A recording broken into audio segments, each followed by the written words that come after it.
الشيطان الرجيم ولسوف يعطيك ربك فترضى وقال عز وجل في القرآن المجيد وقليل من عبادي الشكور صدق الله مولانا العظيم وبلغنا رسوله النبي الأمين الكريم ونحن على ذلك لمن الشاهدين والشاكرين والحمد لله رب العالمين۔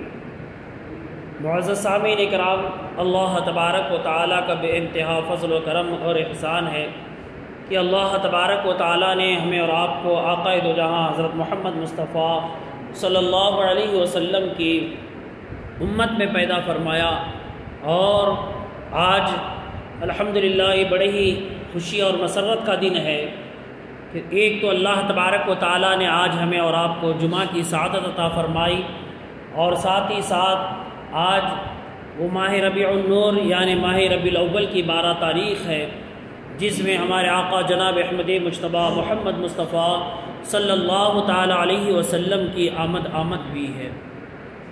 یقیناً ایک مسلمان جو اپنے نبی کریم صلی اللہ علیہ وسلم سے محبت رکھتا ہے، اس کا دل شاد و آباد ہوتا ہے، خوش ہوتا ہے، اور اسے اس خوش ہونے کے لیے کوئی وجہ کی ضرورت نہیں ہے، کوئی دلائل کی ضرورت نہیں ہے، اس کو کوئی ایسے لاجک کی ضرورت نہیں ہے کہ وہ کسی بہانے سے کسی دلیل کے ذریعے سے خوش ہو جائے۔ انسان، اللہ تبارک و تعالیٰ نے انسان کو بہت ساری فطری تقاضے عطا کیے ہوئے ہیں، اور انسان کو جب کبھی کوئی بات اچھی لگتی ہے تو اس پر دلیل نہیں مانگتا، بس اس کا دل خوش ہو جاتا ہے۔ اور آج کا یہ دن ہم اور آپ جتنا بھی خوش ہو جائیں اور خوشی کے ساتھ اللہ تبارک و تعالیٰ کی حمد و ثنا کریں، اس کا ذکر کریں، رب تبارک و تعالیٰ کا شکر ادا کریں، اللہ تبارک و تعالیٰ کا احسان مانیں، کم ہے۔ کیوں؟ معزز سامعین اکرام، اللہ تبارک و تعالیٰ نے حضور اکرم صلی اللہ تعالیٰ علیہ وسلم کے ذریعے سے ہم پر جو احسانات فرمائے ہیں، ہم ان احسانات کا کبھی رب تبارک و تعالیٰ کا شکر ادا نہیں کر سکتے، حقیقی معنوں میں شکر نہیں بجا لا سکتے، اس کا احسان نہیں ادا کر سکتے۔ اللہ تبارک و تعالیٰ نے قرآن پاک میں ارشاد فرمایا وَإِن تَعُدُّوا نِعْمَةَ اللَّهِ لَا تُحْصُوهَا، کہ انسان اگر اللہ کی نعمتوں کو گننے میں بیٹھ جائے، شمار کرنے میں بیٹھ جائے، تو اللہ فرماتا ہے وَإِن تَعُدُّوا نِعْمَةَ اللَّهِ لَا تُحْصُوهَا، اللہ کی کن کن نعمتوں کو تم یعنی گنو گے، شمار کرو گے، انسان شمار کرتا رہ جائے گا، گنتیاں ختم ہو جائیں گی، مگر اللہ کی نعمتیں کبھی ختم نہیں ہوتی ہیں۔ اللہ نے بہت ساری نعمتیں عطا فرمائی، اللہ نے بہت سارا ہم پر فضل فرمایا، کرم فرمایا۔ رب تبارک و تعالیٰ نے ہمیں اور آپ کو بے پناہ احسانات سے نوازا، رب تبارک و تعالیٰ نے ہمیں اور آپ کو بے شمار انعامات و اکرامات عطا فرمائے، ہم اور آپ اس کا جتنا بھی احسان مانیں کم ہے۔ اللہ تبارک و تعالیٰ نے ہمیں اور آپ کو نبی آخر الزمان حضرت محمد مصطفیٰ صلی اللہ علیہ وسلم کی امت میں پیدا فرمایا ہے، یہ دنیا کی سب سے بڑی نعمت ہے۔ اللہ تبارک و تعالیٰ نے ہمیں اور آپ کو امت میں پیدا فرمانے کے ساتھ ساتھ حضور اکرم صلی اللہ علیہ وسلم سے محبت کرنے والا بنایا، عقیدت رکھنے والا بنایا، حضور اکرم صلی اللہ علیہ وسلم کے فرامین پر عمل کرنے کا جذبہ عطا فرمایا۔ معزز سامعین اکرام، یہ اللہ کے احسانات ہیں ہم پر۔ رب تبارک و تعالیٰ کا احسان ہے کہ رب تبارک و تعالیٰ نے بن مانگے ہمیں اور آپ کو یہ نعمت عطا فرمائی۔ حضرت آدم علیہ نبینا علیہ الصلوۃ والسلام سے لے کر حضرت عیسیٰ علیہ نبینا علیہ الصلوۃ والسلام تک الگ الگ مقامات پر انبیاء کرام نے یہ خواہش کا اظہار کیا کہ جو آخری نبی حضرت محمد مصطفیٰ صلی اللہ علیہ وسلم ہیں، ان کی امت میں ہمیں پیدا فرما دیا جاتا۔ ایک نبی کی خواہش، ایک انبیاء کی خواہش، اللہ اکبر، ان کی ایسی خواہش کہ ہم آخری نبی حضرت محمد صلی اللہ علیہ وسلم کی امت میں پیدا ہو جائیں۔ ہم اور آپ نے کوئی خواہش نہیں کی، ہم اور آپ نے کوئی دعا نہیں کی، ہم اور آپ نے کوئی فریاد نہیں کی، رب تبارک و تعالیٰ نے بن مانگے اتنی بڑی نعمت سے سرفراز فرمایا۔ آقا دو جہاں حضرت محمد مصطفیٰ صلی اللہ علیہ وسلم کی امت میں ہمیں اور آپ کو پیدا فرمایا۔ معزز سامعین اکرام، ہم اور آپ اس نبی کی آمد پر خوشی منانے کے لیے آج اتنے جھمیلوں میں پڑے ہوئے ہیں کہ کوئی کچھ کہہ رہا ہے، کوئی کچھ کہہ رہا ہے، عام عوام کنفیوز ہے، عام عوام یہ سوچ رہی ہم کس کی بات سنیں، کس کی بات مانیں۔ قرآن میں تو اللہ فرماتا ہے قل بفضل اللہ وبرحمتہ فبذلک فلیفرحوا، اپنے دلوں پر ہاتھ رکھیں اور تھوڑی دیر کے لیے سوچیں۔ اللہ فرماتا ہے جب تم پر کوئی فضل کیا جائے، جب تم پر کوئی انعام و اکرام کیا جائے، جب تمہیں کوئی نعمت دی جائے تو اللہ فرماتا ہے تو اس کا اظہار تم خوشی کے ساتھ کرو۔ اللہ کا فضل جب تم ملے تو تم اس فضل کا اظہار خوشی کے ساتھ کرو۔ مجھے بتائیں، ایک امتی ہونے کی حیثیت سے، ایک مسلمان ہونے کی حیثیت سے، ایک مومن ہونے کی حیثیت سے، دنیا میں جو کچھ آپ کو ملا ہے، دنیا میں اللہ تبارک و تعالیٰ نے جتنی نعمتیں ہمیں اور آپ کو عطا کی ہیں، وہ تمام نعمتیں ایک طرف آقا دو جہاں حضرت محمد مصطفیٰ صلی اللہ علیہ وسلم کی نعمت کیا ان تمام نعمتوں کے برابر ہو سکتی ہے؟ حضور اکرم صلی اللہ علیہ وسلم کے برابر کوئی نعمت ہو سکتی ہے؟ قسم خدا کی ہر ایک مسلمان کا دل یہی کہے گا کہ اللہ تبارک و تعالیٰ نے جو آقا دو جہاں حضرت محمد مصطفیٰ صلی اللہ علیہ وسلم کو جو ہمیں عطا فرمایا ہے، اس سے بڑھ کر کے کوئی نعمت نہیں ہو سکتی، اس سے بڑھ کر کے کوئی فضل نہیں ہو سکتا، اس سے بڑھ کر کے کوئی احسان نہیں ہو سکتا، کیونکہ اللہ تبارک و تعالیٰ نے خود احسان کا لفظ بھی آقا دو جہاں حضرت محمد مصطفیٰ صلی اللہ علیہ وسلم کے تعلق سے فرمایا۔ بے شمار نعمتیں عطا فرمائی، ان نعمتوں پر کبھی اللہ نے یہ نہیں کہا کہ میں نے تمہیں آنکھ دی، کان دی، فلاں چیز دی، تمہیں مال دیا، دولت دی، گھر دیا، جائیدادیں دی، اولادیں دی، ان تمام چیزوں پر تم میرا احسان مانو۔ اللہ نے کہیں احسان کا لفظ نہیں فرمایا، مگر نبی آخر الزمان حضرت محمد مصطفیٰ صلی اللہ علیہ وسلم کی بات آئی تو اللہ نے فرمایا کہ میں نے تمہارے درمیان میرے نبی کو بھیج کر کے تم پر احسان کیا ہوا ہے۔ تو کیا اللہ تبارک و تعالیٰ جس چیز پر ہمیں اور آپ کو احسان جتلا رہا ہے اس سے بڑھ کر کے کوئی نعمت ہو سکتی ہے؟ اتنی بڑی نعمت ملنے کے بعد آج انسان اس سوچ میں ہے کہ ہم خوشی منائیں یا نہ منائیں، خوشی کا اظہار کریں یا نہ کریں۔ اللہ اکبر! خوشی منانے کے لیے انسان کو کسی کی اجازت کی ضرورت ہے؟ جہاں حرام کام ہو وہاں پر ضرور آپ سوچیں، مگر جہاں حلال ہو وہاں پر سوچنے کی کیا ضرورت ہے؟ اللہ تبارک و تعالیٰ نے انبیاء کرام کا ذکر قرآن پاک میں ارشاد فرمایا، اور ہم اور آپ کس قدر اللہ تبارک و تعالیٰ کا احسان مانیں کہ ہم اور آپ کیسے نبی کی امت ہیں۔ ہم اور آپ ذرا غور کریں، ہم اور آپ اس نبی کی امت ہیں۔ اللہ اکبر! قرآن پاک کا مطالعہ کریں، اللہ فرماتا ہے وَلَسَوْفَ يُعْطِيكَ رَبُّكَ فَتَرْضَىٰ، کیا معنی ہے؟ اللہ فرماتا ہے اے محمد صلی اللہ علیہ وسلم میں ان قریب آپ کو اتنا عطا کروں گا، اتنا عطا کروں گا کہ آپ مجھ سے راضی ہو جائیں گے۔ اللہ نے اسی آیت سے پہلے ایک آیت ارشاد فرمائی، یہ تو صورت آپ سب کو یاد ہوگی، ہم اور آپ بار بار نماز میں پڑھتے ہیں وَالضُّحَىٰ وَاللَّيْلِ إِذَا سَجَىٰ مَا وَدَّعَكَ رَبُّكَ وَمَا قَلَىٰ وَلَلْآخِرَةُ خَيْرٌ لَكَ مِنَ الْأُولَىٰ۔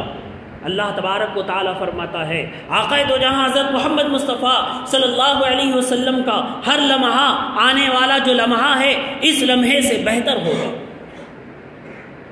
ایک ایک منٹ جو اضافہ ہو رہا ہے، ایک ایک منٹ جو بڑھ رہا ہے، اللہ فرماتا ہے ہر لمحہ، آنے والا لمحہ اس سے بہتر ہوگا، اس سے شاندار ہوگا۔ ہم اور آپ ایسے نبی کی تعریف و توصیف بیان کر رہے ہیں، سن رہے ہیں، جس کا بیان کرنا عبادت، جن کا سننا عبادت، جس کا سننا اللہ تبارک و تعالیٰ ہمارے گناہوں کو معاف کرتا ہے، جس کا بیان کرنا ہمارے گناہوں کو معاف کرتا ہے، جس کا ہم اور آپ تذکرہ کر رہے ہیں، اس نبی کے تذکرے پر اللہ تبارک و تعالیٰ راضی ہوتا ہے، اللہ تبارک و تعالیٰ خوش ہوتا ہے۔ کیوں نہ خوش ہو؟ قرآن میں اللہ فرماتا ہے ان اللہ و ملائکتہ یصلون علی النبی، بے شک میں اور میرے ملائکہ درود بھیجتے ہیں نبی پر۔ یا ایھا الذین آمنوا، اے ایمان والو، صلو علیہ وسلموا تسلیما، تم بھی خوب خوب درود و سلام بھیجو۔ مجھے بتائیے، آپ قرآن پڑھنے والے ہیں، کبھی قرآن کی آیات پر اگر آپ نے غور کیا ہے، مجھے بتائیں کیا قرآن میں اللہ نے کہیں یہ ارشاد فرمایا کہ میں نماز پڑھتا ہوں تم بھی نماز پڑھو، میں زکوٰۃ دیتا ہوں تم بھی زکوٰۃ دو، میں قرآن پڑھتا ہوں تم بھی قرآن کی تلاوت کرو، میں حج کرتا ہوں تم بھی حج کرو؟ اللہ تبارک و تعالیٰ نے کہیں بھی ایسے اعمال کا ذکر نہیں فرمایا۔ کیوں؟ اس لیے کہ جتنی عبادتیں ہیں وہ تمام کی تمام عبادتیں وہ معبود ایک ہی ہے، اور وہ معبود اللہ تبارک و تعالی ہے۔ اللہ تبارک و تعالی کسی کا ذکر فرما رہا ہے، رب تبارک و تعالی ہمیں اور آپ کو کسی پر صلاۃ و سلام بھیجنے کے لیے کہہ رہا ہے۔ وہ صلاۃ و سلام کیا ہے؟ اللہ اکبر، غور کریں۔ آج صلاۃ و سلام پڑھنے کے لیے بھی آج حلال و حرام کے فتوی بازی شروع ہو گئے ہیں۔ صلاۃ و سلام پڑھنے پر بھی لوگ سوچ رہے ہیں سلام پڑھوں تو شرک ہوگا، سلام پڑھوں تو بدعت ہوگا۔ اللہ اکبر، جو مسلمان نماز میں بیٹھ کر کے سب سے اعلیٰ عبادت اللہ تبارک و تعالیٰ کے سامنے کھڑا ہوتا ہے، قرآن میں جو نبی پر سلام بھیج رہا ہے، حالت نماز میں سلام بھیج رہا ہے، ایک نبی پر نہیں تمام نبیوں پر بھیجتا ہے۔ کہیں کہتا ہے سلام علی الیاسین، سلام علی ابراہیم، سلام علی موسیٰ و ہارون۔ اللہ تبارک و تعالیٰ کی بارگاہ میں کھڑے ہیں، حالت نماز میں ہیں، امام صاحب تلاوت کر رہے ہیں، ہم اور آپ سن رہے ہیں۔ کبھی ہم کہہ رہے ہیں سلامتی ہو ابراہیم علیہ السلام پر، سلامت ہو یا سلامتی ہو یاسین علیہ السلام پر، سلامتی ہو یونس علیہ السلام پر، انبیاء کا نام لے کر کے سلام بھیج رہے ہیں۔ اور کبھی کہتے ہیں وہ سلام علی المرسلین، تمام نبیوں پر سلام ہو، ہر نبی پر سلام بھیج رہے ہیں۔ نماز میں کھڑے ہو کر کے جو افضل العبادت ہے اس نماز میں کھڑے ہو کر کے سلام بھیجتے ہیں۔ کوئی یہ مفتی نہیں کہہ سکتا، چاہے کوئی بھی مکتب فکر کا ہو، چاہے وہ کتنا ہی بڑا عالم کیوں نہ ہو، وہ یہ نہیں کہہ سکتا کہ تم نماز کے اندر سلام بھیج رہے ہو، شرک کر رہے ہو، بدعت کر رہے ہو۔ خاموشی اس پر چھا جائے گی، کیونکہ اس کے پاس کوئی دلیل نہیں ہے۔ جب ہم اور آپ نماز میں سلام بھیجتے ہیں اور وہی سلام جب نماز کے باہر پڑھتے ہیں تو لوگ کنفیوژن میں آ جاتے ہیں، سلام پڑھے یا نہ پڑھے، سلام بھیجیں یا نہ بھیجیں۔ قرآن میں اللہ عربی میں سلام بھیج رہا ہے، ہم اور آپ تحیات میں بیٹھ کر کے سلام بھیجتے ہیں، السلام علیک ایھا النبی، اے نبی آپ پر سلام ہو۔ ہم اور آپ نبی پر سلام بھیج رہے ہیں، اسی نبی پر ہم اپنی زبان میں، کوئی اردو میں بھیجتا ہے، کوئی کنڑا میں بھیجتا ہے، کوئی مراٹھی میں بھیجتا ہے، کوئی عربی میں بھیجتا ہے، تو اسی سلام پر ہم اور آپ کشمکش میں آ جاتے ہیں۔ کیوں؟ اس لیے کہ آج ہم اور آپ علم سے بہت دور ہو چکے ہیں، محبت سے بہت دور ہو چکے ہیں۔ صحیح معنوں میں میں بار بار کہتا ہوں کہ سب سے پہلے ہمارے اندر محبت رسول کی ضرورت ہے۔ محبت رسول آ جائے گا تو ہم قرآن کو سمجھنے والے بنیں گے، حدیث کو سمجھنے والے بنیں گے۔ جب تک ہمارے دلوں میں محبت رسول نہیں ہے، ہم نہ قرآن کو سمجھ سکتے ہیں نہ حدیث کو سمجھ سکتے ہیں۔ چاہے جتنا بھی پڑھ لیں، چاہے جتنے بڑی عالم بن جائیں، مفتی بن جائیں، وہ اسی کشمکش میں رہیں گے۔ کبھی کسی کو حرام کہیں گے، کبھی کسی چیز کو بدعت کہیں گے۔ جس کا ذکر اللہ اس کے رسول نے کبھی نہیں کیا، اس کو آج کے مفتی، آج کے پڑھے لکھے لوگ حرام کرنے پر تلے ہوئے ہیں۔ معزز سامعین اکرام، میں بات آ گئی تو آپ کے بات بتا دیا، آپ کے ذہنوں سے جو ہے ہمیشہ کے اس بات کو ختم کر دیں، سلام پڑھنے میں کوئی شرک و بدعت کا معاملہ نہیں ہے۔ الغرض میں آپ سے یہ کہہ رہا تھا کہ ہم اور آپ جس نبی کے ماننے والے ہیں اس نبی کا مقام کیا ہے۔ حضرت آدم علیہ نبی علیہ الصلوۃ والسلام سے لے کر حضرت عیسیٰ علیہ نبی علیہ الصلوۃ والسلام تک جتنے انبیاء کرام آئے، قرآن میں آپ نے چند انبیاء کرام کا ذکر سنا ہے۔ اگر نہیں سنا ہے تو قرآن کو پڑھیں، قرآن کو دیکھیں۔ اللہ تبارک و تعالی ہمارے نبی کے تعلق سے ارشاد فرما رہا ہے وَلَسَوْفَ يُعْطِيكَ رَبُّكَ فَتَرْضَىٰ، اے محمد صلی اللہ علیہ وسلم، ان قریب میں آپ کو اتنا عطا کروں گا، اتنا عطا کروں گا کہ آپ مجھ سے راضی ہو جاؤ گے۔ ہم اور آپ مسلمان ہیں، ذرا اپنے دل اور دماغ پر زور ڈالیں اور پوچھیں ہم اور آپ کیا چاہتے ہیں۔ دنیا دار، ہم اور آپ دنیا دار بن گئے ہیں۔ اللہ کے سامنے بھی اگر بیٹھتے ہیں، ہاتھ اٹھاتے ہیں تو دنیا ہی مانگتے ہیں، دنیا ہی مانگتے ہیں، دنیا کی دولت مانگتے ہیں، دنیا کی شہرت مانگتے ہیں، دنیا کی چکا چوند مانگتے ہیں، عیش و عشرت مانگتے ہیں۔ اب ہم اس سے ہٹ کر کے اگر دین کے اندر آتے ہیں اور ہمارے اندر دینی جذبہ پیدا ہو جائے، ہماری سوچ اور ہماری فکر دینی بن جائے، تو ہم اور آپ خدا کے سامنے کیا مانگیں گے؟ یہی مانگیں گے یا اللہ تم مجھ سے راضی ہو جاؤ، اے میرے رب تم مجھ سے راضی ہو جاؤ۔ اور بندہ اللہ کے بارگاہ میں یہی دعا کرتا رہے گا کہ اے میرے رب تم مجھ سے راضی ہو جا۔ کیوں کہ اللہ اگر راضی ہو گیا تو ہماری دنیا بھی کامیاب ہے اور ہماری آخرت بھی کامیاب ہے۔ اگر رب تبارک و تعالی ہم سے ناراض ہو گیا تو ہماری دنیا بھی برباد ہو جائے گی، ہماری آخرت بھی برباد ہو جائے گی۔ ہم اور آپ تو ادنا سا امتی ہیں، نبی کے امتی ہیں۔ اللہ تبارک و تعالیٰ نے ہمارے نبی کا مقام کتنا بلند و بالا فرمایا ہے۔ ایک طرف بندہ چاہتا ہے کہ میرا رب راضی ہو جائے، اور انبیاء کرام چاہتے ہیں کہ میرا رب راضی ہو جائے۔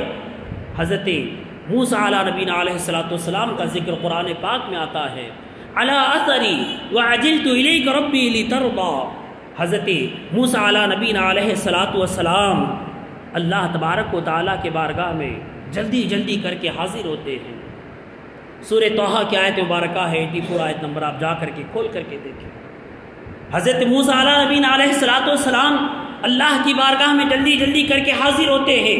اللہ تبارک و تعالیٰ پوچھتا ہے کہ اے موسیٰ جلدی جلدی کرنے کی کیا ضرورت تھی، آرام و اطمینان سے کر کے آتے۔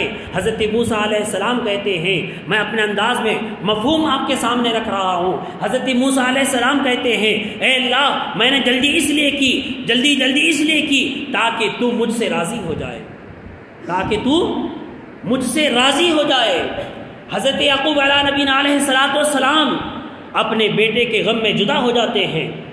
آپ کی آنکھیں رو رو کر کے آپ کی آنکھوں کی بینائی چلی جاتی ہے۔ اللہ کی بارگاہ میں شکوہ شکایت نہیں کرتے ہیں، بس اللہ کی بارگاہ میں دعا کرتے ہیں۔ کم و بیش 33 سال کا عرصہ گزر جاتا ہے، اللہ کی بارگاہ میں کہتے کہ اللہ تم مجھ سے راضی ہو جاؤ۔ حضرت یوسف علیہ نبینا علیہ السلام جیل میں ہیں، اللہ کی بارگاہ میں شکوہ شکایت نہیں کرتے ہیں، بلکہ کہتے ہیں کہ اللہ جو میں مشقتیں اٹھا رہا ہوں، جو تکلیفیں اور اذیتیں اٹھا رہا ہوں، تو مجھ سے راضی ہو جاؤ۔ حضرت ایوب علیہ نبینا علیہ السلام ہم اور آپ جانتے ہیں کہ ان کی بیماری کا ذکر کیا جاتا ہے، ان کے صبر کا ذکر کیا جاتا ہے۔ حضرت ایوب علیہ نبینا علیہ السلام کے تعلق سے کہا جاتا ہے کہ آپ 7 سال یا 11 سال تک بیماری میں ملوث رہے، آپ کے جسم پر کیڑے آ گئے، مگر آپ نے خدا کی بارگاہ میں شکوہ شکایت نہیں کی، رب تبارک و تعالیٰ کی ناشکری نہیں کی، اپنے آپ پر تکلیفیں برداشت کرتے رہے۔ کیوں؟ کہا گیا اے اللہ تم مجھ سے راضی ہو جاؤ، اے میرے رب تو مجھ سے راضی ہو جا۔ حضرت آدم علیہ نبینا علیہ السلام اس دنیا میں تشریف لائے، کئی 100 سال تک آپ روتے رہے، گڑ گڑاتے رہے، اللہ کو راضی کرتے رہے کہ اے میرے رب تو مجھ سے راضی ہو جا۔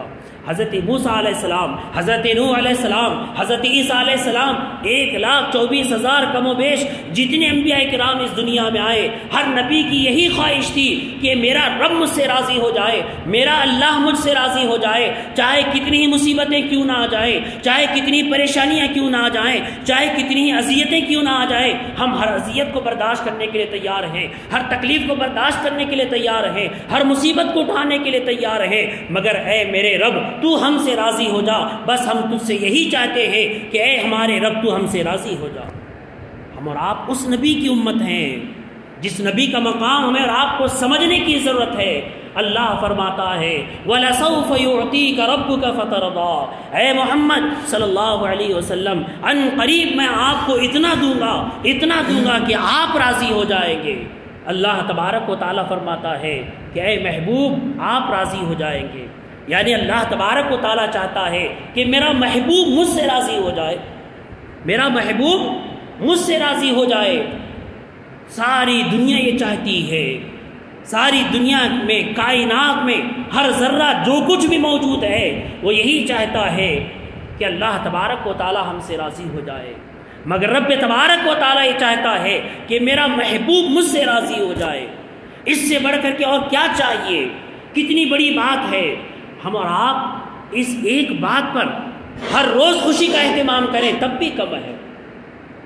جس خالق کائنات نے اس دنیا کو بنایا، اس دنیا کے ذرے ذرے کو بنایا، ہمیں اور آپ کو بنایا، نہ جانے کتنی نعمتوں کو اس نے بنایا، اس خالق کائنات کی چاہت یہ ہے کہ میرا محبوب مجھ سے راضی ہو جائے۔ اور اللہ اکبر اللہ اکبر، ایسے نبی کی آمد پر ہم اور آپ خوشی نہ منائیں تو پھر کب خوشی منائیں گے؟ پھر کب خوشی کا اہتمام کریں گے؟ جس نبی نے ہماری خاطر اللہ اکبر مصلی پر کھڑے ہو گئے تو اللہ فرماتا ہے یا ایھا المزمل قم اللیل الا قلیلا نصفا۔ ہم اور آپ آج جمعہ کے لیے آئے ہیں، 2 رکعت نماز پڑھنے کے بعد ہمارے ٹانگڑیوں میں سے دم ختم ہو جاتا ہے۔ 2 رکعت نماز پڑھنے کے بعد ہمیں معاف کیجیے گا، میں کبھی کبھی باتیں کڑوی ہوتی ہیں، میں چاہتا ہوں کہ آپ کے دلوں پر اثر ہو، بات دل پر اثر ہو۔ ہم سنت پڑھنے کی بھی جو ہے قائل نہیں ہے۔ آج ہمارا حال یہ ہے کہ امام صاحب کب سلام پھیریں گے، ہم کب مسجد سے باہر نکل جائیں گے، 2 رکعت بھی ہم پر بھاری پڑتی ہے۔ ہم اس نبی کی امت ہیں، کبھی غور کریں، اس نبی کی امت ہے جس نبی نے مصلی پر کھڑے ہو کر کے اس وقت تک کھڑے رہے کہ ان کے پیر